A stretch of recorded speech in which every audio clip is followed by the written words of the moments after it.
What's up? It's your boy Carcino here.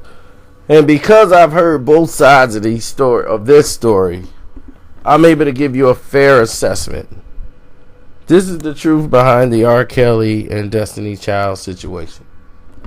Matthew Knowles is coming out like a hero. Like, that's why we're the only group that never had R. Kelly on their debut album at that time, because we were protecting our daughters.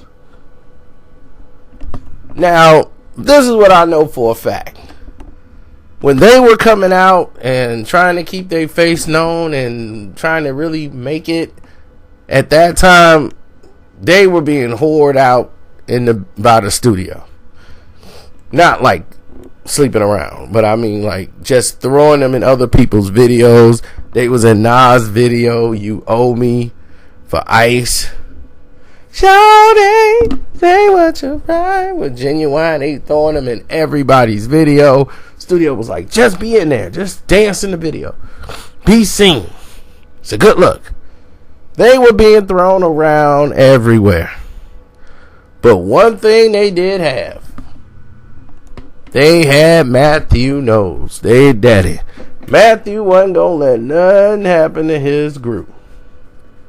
That's one thing about Matthew. He was on top of that. Like I told y'all about Nick Cannon, that time that Nick was shooting his shot, Matthew was right there to block it.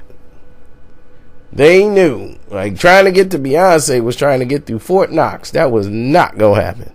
She was gonna shoot that down herself. She was trained.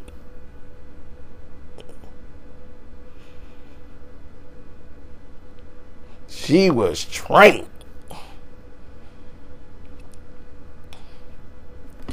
Now, with that being said, let's get to the R. Kelly side of this story. Because they said while they watch their daughters all the time and everything else, they want to make sure nothing was going on. From what I heard, that R. Kelly didn't even know about these girls at all. The studio bothered him constantly. Sony kept saying, "Can you please write a song for these girls?" And he was like, well, all right, well, let me see what's going on with them. They wanted R. Kelly to be on the record. So R. Kelly agreed to do it. $75,000 plus hotels and everything else, come out to $100,000 plus. You know, and it's like, let's do this. You know, I'll come work with them. And they was like, I don't want to do it because it's costing too much. And so all of a sudden they get in the studio and they trying to work on this song, and they hovering Matthews all over them. He's trying to get the group to really get the gist of the song, and they trying to work. And while they're trying to work, non-musicians are in the way. The parents, like, they're all staring down at R. Kelly and all this stuff, and it kept interfering. You know, Matthew, Beyonce, remember what I told you to do on the song? Like, do this and do that. Now, the R. Kelly side of the story was like Matthew was kissing his butt and like, man, I got your CDs, you did this and that, and oh man, me and my wife, woo, man, we made out to your music. All these things Matthew was telling R. Kelly when they were in the studio. None of the stuff he's talking about now. They were fans of R. Kelly. Came in the studio with no type of, we gotta watch our girls around this man. They were just overbearing and being in the way while they're trying to create the songs, to the point that he said they were even irritating the girls. The girls were irritated because they can't get in the mood of the record while the parents keep interfering, mostly the father. So he's like, when the girls went to the bathroom, the mother escorted him. He was like, R. Kelly wasn't following them to the bathroom. He was in there working, writing. They're in the studio actually trying to record a song. He's there to do a job. He wasn't there to say, hey, I'm glad y'all here, get naked. He was actually doing his job. So he was like, man, this is why I don't like let this situation take place with parents being in the way. And they was like, yeah, I know it's a hassle, but they say Matthew do this all the time. It's not just R. Kelly. He did this with everybody else. So the song is coming and it's not coming along right. And R. Kelly was like, do what you want with the song. Like, I wouldn't put this out. And he really was saying it didn't sound right. So he was like, I wrote the song, it's done. I do my part, this and that on there with the vocals, but I wouldn't put this out. R. Kelly didn't believe in that song that they did. He really didn't. He just like, it's not right.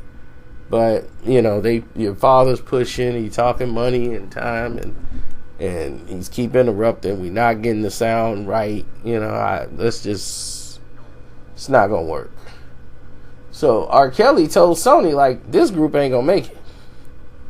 They're going to split up. Two of them got talent, real talent to make it. One of them can sing. One of them's not strong enough. And he didn't think Beyonce was strong enough to ever be she had a voice, but wasn't strong enough to really stand on her own and be an individual artist. He didn't think she was able to do that. And he thought, I think Kelly or one of the other girls, I think he thought she would be the one to have a great solo career.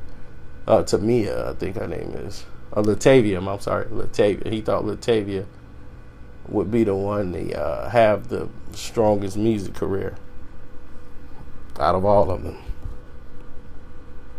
He said she's the one she could have a career when the group break up. Because he said they're going to split up. He's like, after this one album, they're going to split. He's like, I can tell you that now. They're going to be split up. And he blamed the father, Matthew. He was too controlling. Now, anybody could take it up with Destiny's Child. Ask them what happened when they went to work with R. Kelly. But Matthew coming out saying this thing like, I protected my daughters. Like he was out there on the prowl with a mask on, chasing them around. It's all this fascination and all this sensationalism that's coming on with R. Kelly it's incredible, man. It is. Y'all finna make the whole world and the people around the internet start sympathizing with the predator. For real. Y'all about to do that. To show you the power of the internet, they gonna make you feel sorry for the predator. It's like, are you serious right now? And I'm like, yep, that's what they about to do. Because everybody trying to get a piece of the publicity train. But anyway, I'm out. It's your boy Carcino. Don't forget to click that link in the description box. Send a super chat in. Leave me a message, man. Let me know what you think about the videos. Tell me what you think about everything. I'm out.